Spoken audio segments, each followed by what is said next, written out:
Table spoon সরষের তেল দিয়ে দিয়েছি। তেলটা গরম হয়ে গেছে। এরপর মাছগুলি ছেড়ে দেবো। নুন হলুদ মাছটা রেখেছিলাম তেলাপিয়া মাছ, এটাকে একটু ভালো করে ভেজে নেব। মাছ ভাজা হয়ে গেছে, ওই তেলেই পাঁচফোড়ন দিয়ে দেবো। এরপর লম্বা লম্বিভাবে পেঁয়াজ কেটে রেখেছিলাম পাতলা পাতলা, ওটা দিয়ে দেবো। পেঁয়াজটাকে ভালো করে ভেজে নেব। পেঁয়াজটা ভাজা হয়ে গেছে। 1 টেবিল স্পুন আদা রসুন বাটা দিয়ে 5 মিনিট কষিয়ে নেব।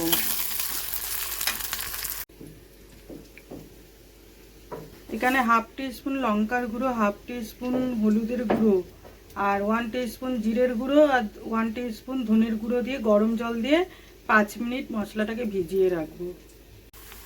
আদা রসুন দিয়ে কষিয়ে নিলাম।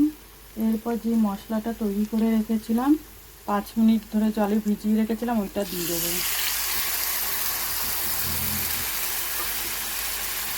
দিয়ে পেঁয়াজ আদা রসুনের সাথে ভালো করে কষিয়ে নেব।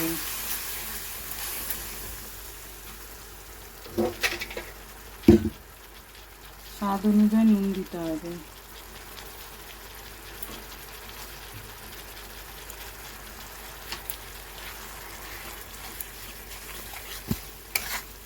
মশলাটাকে ভালো করে কষিয়ে নেব। মশলা কষানো হয়ে গেছে, তেল ছেড়ে দিয়েছে মশলা থেকে। এরপর 1 টেবিল স্পুন সর্ষে বাটা দিয়ে দেবো।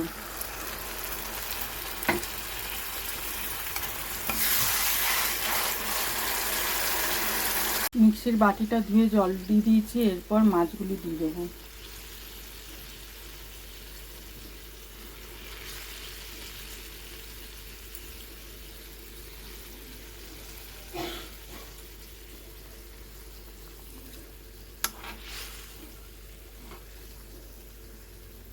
মাছগুলি দিয়ে 3-4 মিনিট ফুটিয়ে নেব।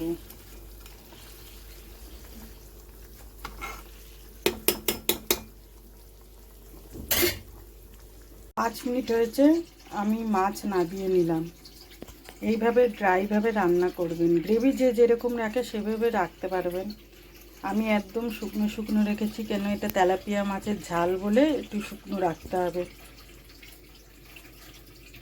একবার খেয়ে দেখবেন, খুব ভালো লাগে খেতে। আর যদি আমার ভিডিওটা আপনাদের ভালো লেগে থাকে তাহলে লাইক শেয়ার আর সাবস্ক্রাইব করতে ভুলবেন না।